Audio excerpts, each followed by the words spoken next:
go pick on, again, we have to select on the beam option. To pick the beam, you need a reference geometry. And I typically pick one, oops, that's gonna get me, come on.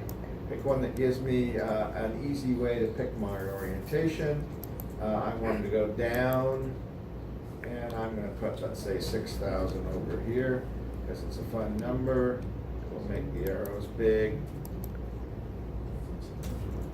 Okay, and so I got 6,000 pounds on this other section over here, and they actually have a per unit length option here that I'm going to observe because we'll probably need that in the future. So other than that, looks pretty good. We go yes, yes, yes, and I have a load. Okay, a nicely loaded beam. It's constrained, it's loaded.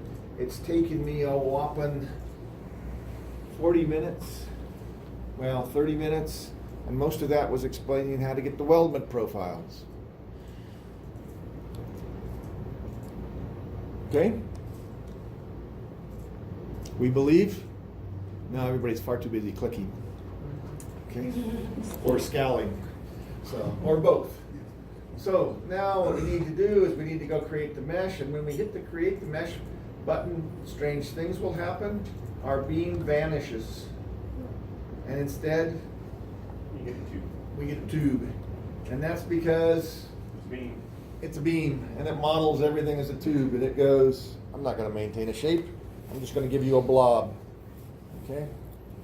Tube. Okay, so that's what we have, is we have a tube. That's all it gives us. Gives us a nice tube. Now we hit run the study, and material is not defined, and that's because, of course, I only defined it for one section. So we go back in here and apply material to all bodies. Yes, okay.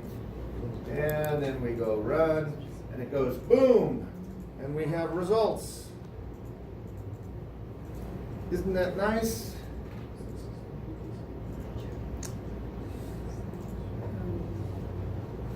Okay, I can drag this out of the way over here, I think. Yes, now we have nice results. Looks like we have 40,000 PSI in the center. So it looks like I'm going to yield this particular beam. So am I worried about this?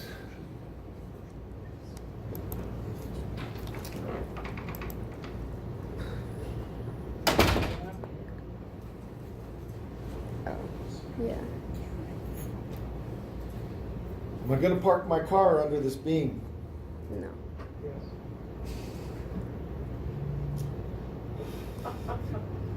I'll park your car.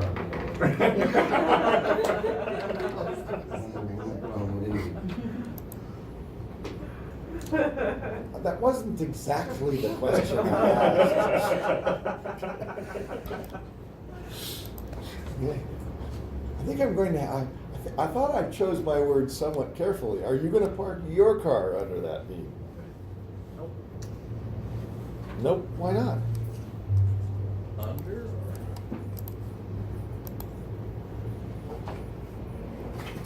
Do you think it's going to go down? Think it's going to fail? You went with the S section. Mm-hmm.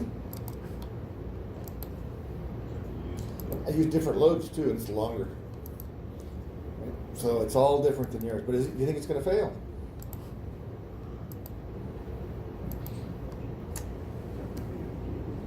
Yeah.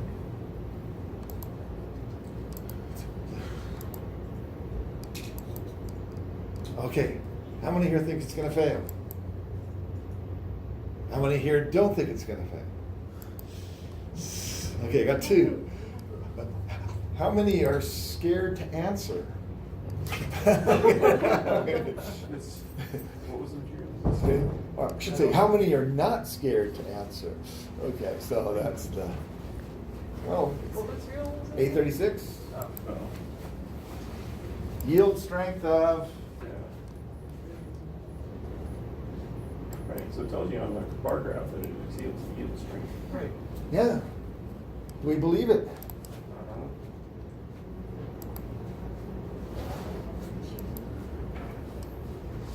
It's a computer, we don't believe it, right?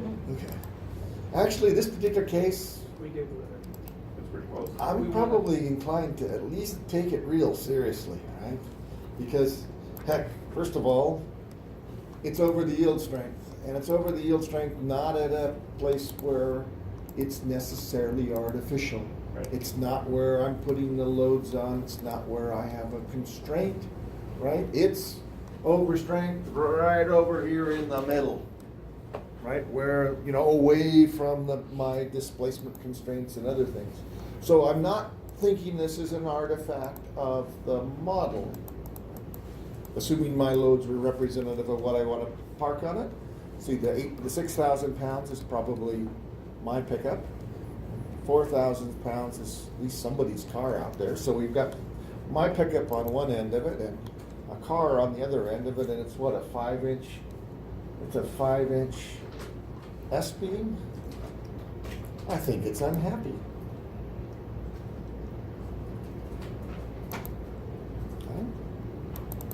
Actually, I'm surprised it's doing as well as it is, but that's okay, considering we got a pickup parked on top of it, right? Actually, pickup and a car parked on top of it.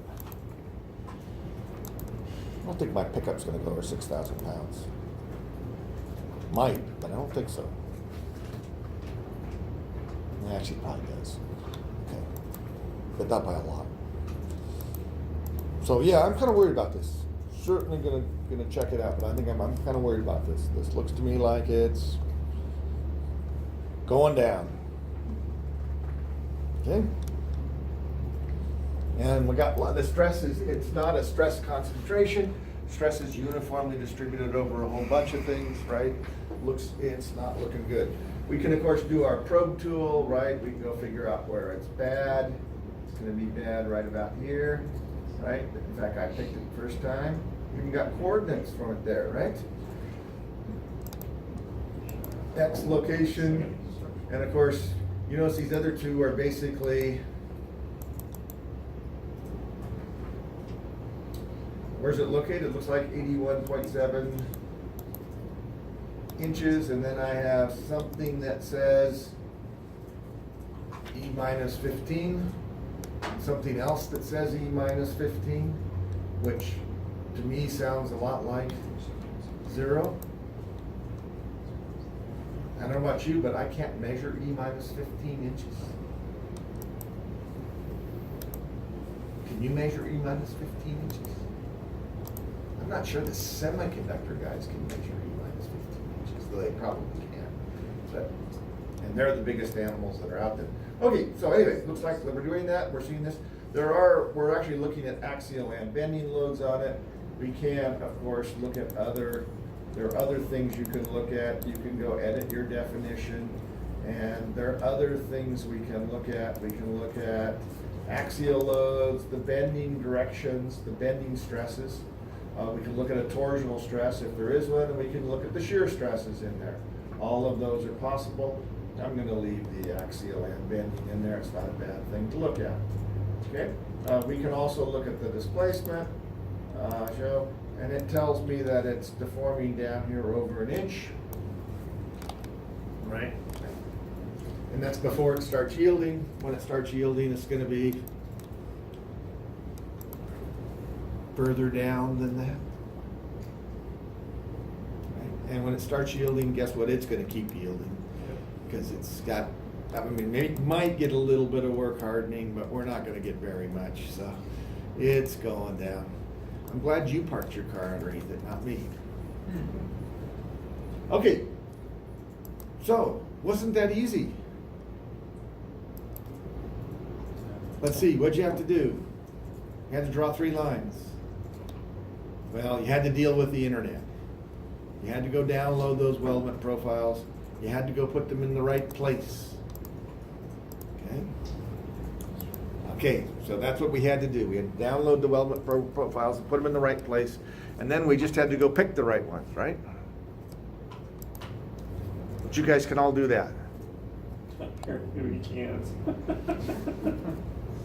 Okay, well, if you can't do it, you can call Brian and he'll explain to you how to do that, okay? So let's... Well, I'm one of the you guys.